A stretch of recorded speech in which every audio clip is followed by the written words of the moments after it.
திரு, என்னாச்சு? ஏன் இப்படி நிக்கிற? அது காலு மறந்துருச்சு. எந்த காலு? Right leg.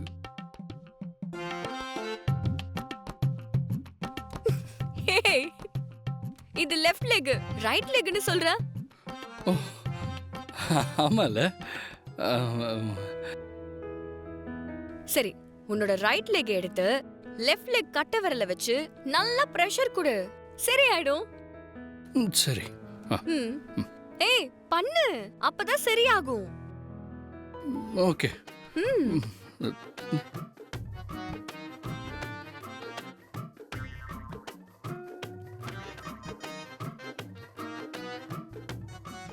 பாயசம் குடிக்கல? குடி.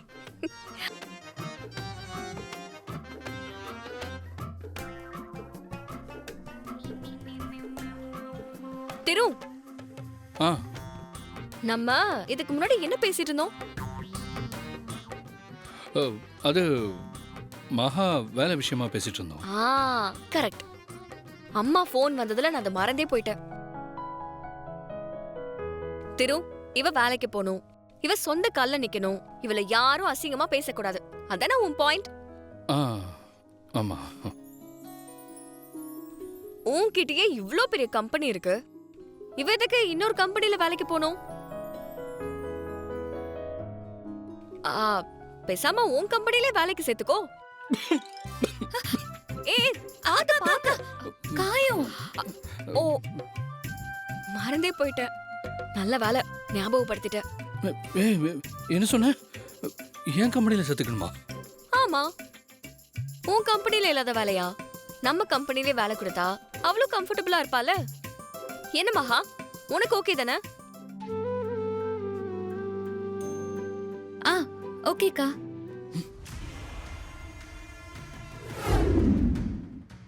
என்ன யோசிச்சுட்டு இருக்க? இல்ல, அது அவளை எந்த வேலைக்கு? எந்த வேலைங்கிறதெல்லாம் அப்புறமா யோசிக்கலாம். மகா மாதிரி ஒருத்தி ஆபீஸ்க்கு வரதெல்லாம் உனக்கு தான் நல்லது. ஒரு மாரல் சப்போர்ட்டா இருப்பா. நம்ம ஆபீஸ்ல நமக்கு ரொம்ப நம்பிக்கையான ஒருத்தவங்க இருக்கணும். அது மகா இருப்பா. நீ என்ன வேலை கொடுக்கலாம்லாம் யோசிக்காத. என்ன வேலை கொடுத்தாலும் அத அவ கலக்குவா. எனக்கு அந்த நம்பிக்கை இருக்கு. போக போக உனக்கே புரியும் பாரு. சரி, நான் கிளம்புறேன். பாய்.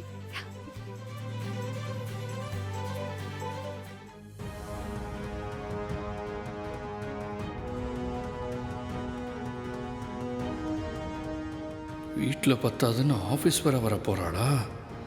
எப்படி சமாளிக்கிறதுன்னு தெரியலையே. அம்மா, என் கூட ஆஃபீஸ் வரிய உனக்கு கொஞ்சம் கூட டென்ஷனே இல்லையா? அது எப்படிங்க இல்லாம இருக்கும்? பதட்டமா தான் இருக்கு. ஆனா நீ ரொம்ப ஃப்ரீயா வர்ற மாதிரி இருக்கு. எவ்வளவு பதட்டமா இருந்தாலும் அது வெளியே காமிச்சுக்க கூடாதுன்னு சொல்லிருக்காங்க. யார் சொல்லிருக்காங்க? திவ்யாக்கா தாங்க சொல்லிருக்காங்க. நான் ஒன்னு கேட்டா தப்பா நினைச்சுக்க மாட்டீங்களே? தப்பா நினைக்காத மாதிரி கேளு. சரி, அப்ப வேண்டாம். சரி, பரவாயில்ல, கேளு. இல்ல, ஆபீஸ் போன உடனே நான் என்னென்ன வேலையெல்லாம் செய்யணும்?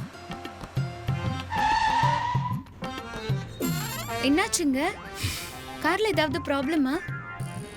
ஆமா, ப்ராப்ளம் தான். கீழே இறங்கு. முதல் நாள் ஆபீஸ்க்கு போகும்போதே ப்ராப்ளம்ங்கறீங்க. என்னதான் ஆச்சு? ஏய், உனக்கு என்னோட நிலைமை புரியுதா இல்லையா? இல்ல புரிஞ்சு புரியாத மாதிரி நடிக்கிறியா? உங்களுக்கு இவ்ளோ கோவம் வர மாதிரி நான் என்னங்க பண்ணேன்? உன்னை வேற கம்பெனிக்கு தானே வேலைக்கு போக சொன்னேன். ஏதோ பிரச்சனையாச்சு, வேற வழி இல்லாம திவ்யா உன்னை இங்க இருக்க சொன்னா. அப்புறம் திடீர்னு அவன் நம்ம கம்பெனிலே சேர்ந்துக்க சொன்னா. அப்ப நீ என்ன சொல்லியிருக்கணும்? நான் உங்க கம்பெனிக்கெல்லாம் வரலங்க, வேற கம்பெனியில் ஜாயின் பண்ணிக்கிறேன்னு சொல்லியிருக்கணும்ல. அவ சொன்னா உடனே சரின்னு சொல்லிருவியா? திவ்யாக்கா அவ்வளோ தூரம் சொல்லும்போது நான் எப்படிங்க வேண்டான்னு சொல்ல முடியும்? அவ 1000 சொல்லுவா, அவளுக்கு எதுவும் தெரியாது. ஆனா உனக்கும் எனக்கும் எல்லா உண்மையும் தெரியும்ல. நீ பாட்டுக்கு கிளம்பி போக வேண்டியதானே? திவ்யா அக்கா நல்லா படிச்சவங்க, 4 விஷயம் தெரிஞ்சவங்க. அவங்க எந்த யோசனையும் இல்லாம இப்படியெல்லாம் சொல்ல மாட்டாங்க. அதான் அவங்க போக்குல நடக்கட்டும்னு அவங்க சொன்னதுக்கெல்லாம் சரின்னு சொல்லிட்டேன்.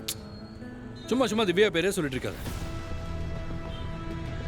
உனக்கு நான் பண்ற ஹெல்ப்புக்கு எனக்கு நீ டார்ச்சர் கொடுக்குறியா? நம்ம பத்தின விஷயம் திவ்யாவுக்கு தெரிஞ்சா என்ன ஆகும் தெரியுமா உனக்கு? பூஜை முடியறதுக்கு இன்னும் கொஞ்ச நாள் தாங்க இருக்கு. அதுக்கு பிறகு நான் தான் போயிருவேன்னு சொல்லியிருக்கேனே. உங்க உயிருக்கு ஆபத்து இருக்குன்னு சொல்லும்போது அந்த பரிகார பூஜையை முடிக்காம எப்படிங்க நான் போறது? சும்மா நடிக்காத. மீனு, நீங்க ஆபீஸ்ல கொஞ்சம் ஜாக்கிரதையா இருக்கணும். ஏன் என்னாச்சு? நேத்தே உங்ககிட்ட போன்ல சொல்லணும்னு நினைச்சேன். மகா பண்ண டென்ஷன்ல நான் அதை மறந்துட்டேன். போலீஸ் வரைஞ்ச ஸ்கெட்ச திரு பார்த்திருக்கான். ஆனா இந்நேரம் அவன் அதை மறந்திருப்பான். அது நீங்க தானே அவனால நிச்சயம் கண்டுபிடிக்க முடியாது. இருந்தாலும் நீங்க ஜாக்கிரதையா தான் இருக்கணும். அவனுக்கு அவ்வளோ சீன்லாம் இல்லை, நான் பார்த்துக்கிறேன். அவனால் என்னை கண்டுபிடிக்கவே முடியாது. தேவையில்லாமல் யோசிச்சு டென்ஷன் ஆகாத. ரிலாக்ஸ். ம்.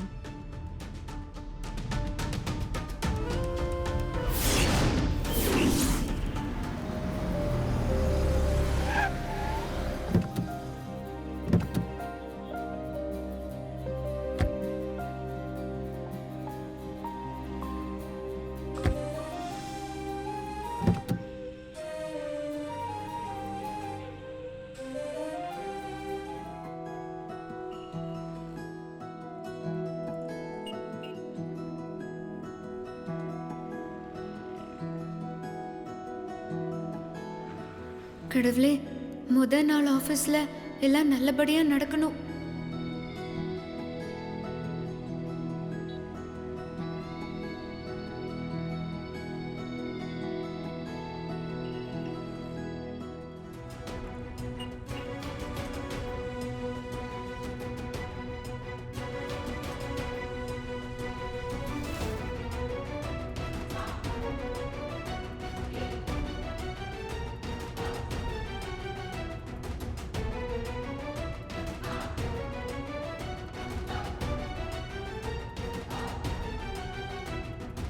ஹாய் திரு. ஆயத்த. திரு, ஆன்லைன் மீட்டிங்காக கிளைண்ட்ஸ் வெயிட் பண்ணிட்டு இருக்காங்க. ஆமாம்மா, எனக்கும் இப்போ தான் கால் பண்ணாங்க. ஒரு 2 மினிட்ஸில் ஜாயின் சரி. பண்ணுறேன்.